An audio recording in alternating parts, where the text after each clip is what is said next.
Meus amigos, quero falar com vocês a respeito de um assunto que já deixou muita gente preocupado. Muita gente perdeu o sono por causa disso. São as superstições de crente. E eu fiz uma listinha aqui, mas eu vou te falar uma coisa. Eu achei que muita coisa, sabe? Coisas que a gente escuta na igreja que acabam deixando a gente frustrado, com medo, preocupado e sem saber o que fazer, né? Bom, vou falar aqui a respeito de algumas aqui que eu acabei anotando. Bom, quando uma pessoa, antigamente, né? Hoje em dia já não se fala tanto sobre isso, mas ainda algumas pessoas ainda têm essa mentalidade. Uma pessoa, um exemplo, caiu, se acidentou, caiu da escada, aí a pessoa fala, é Deus que está castigando. Você já ouviu falar sobre isso? Se você já ouviu, deixe nos comentários alguma experiência sobre isso. Lembra aqueles crentes antigos? Tudo que acontecia era porque Deus estava fazendo algo. Se você ganhava alguma coisa, Deus está te abençoando porque você merece.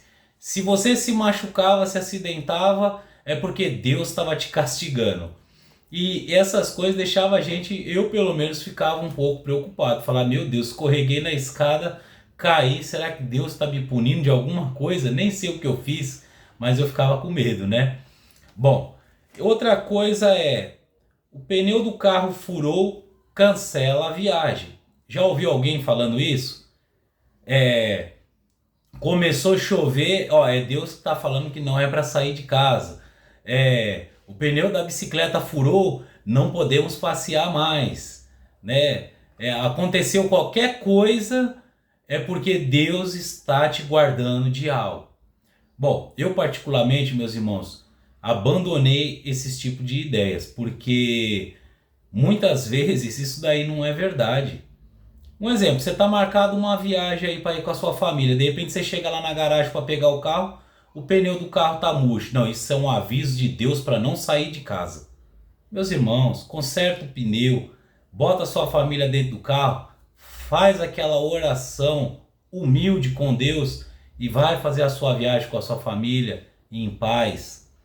Outra coisa, meus irmãos, subir no púlpito desconcertado morre. Quantas vezes eu escutava isso? Ai daquele crente que sobe no púlpito desconcertado. Deus fulmina ele lá em cima. Até então, nessa época aí que eu escutava essas coisas, a gente não sabia dos escândalos que tem hoje, né? Não tinha internet na época, mas quantas pessoas subiam púlpitos que a gente admirava essas pessoas e subiam lá fazendo um monte de coisas absurdas, né, meus irmãos? Bom, todos sabem das histórias que aconteceu lá nos Gideões, né?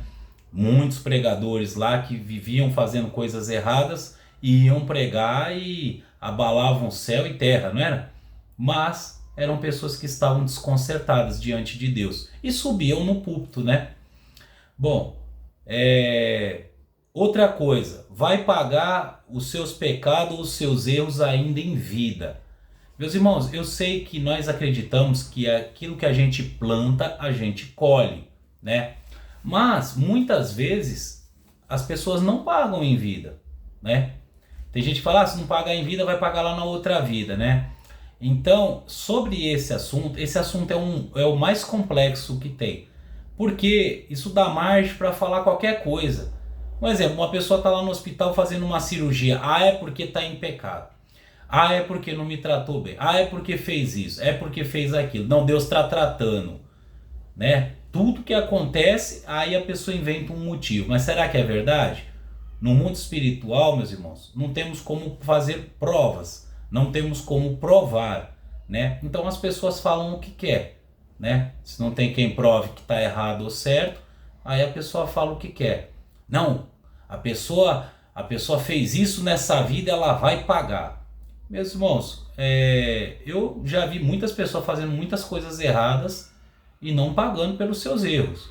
A gente vê lá em Brasília direto, né? A gente vê lá, a gente vê lá em Brasília lá um monte de gente fazendo coisa errada lá e estão lá ainda ganhando eleição após eleições.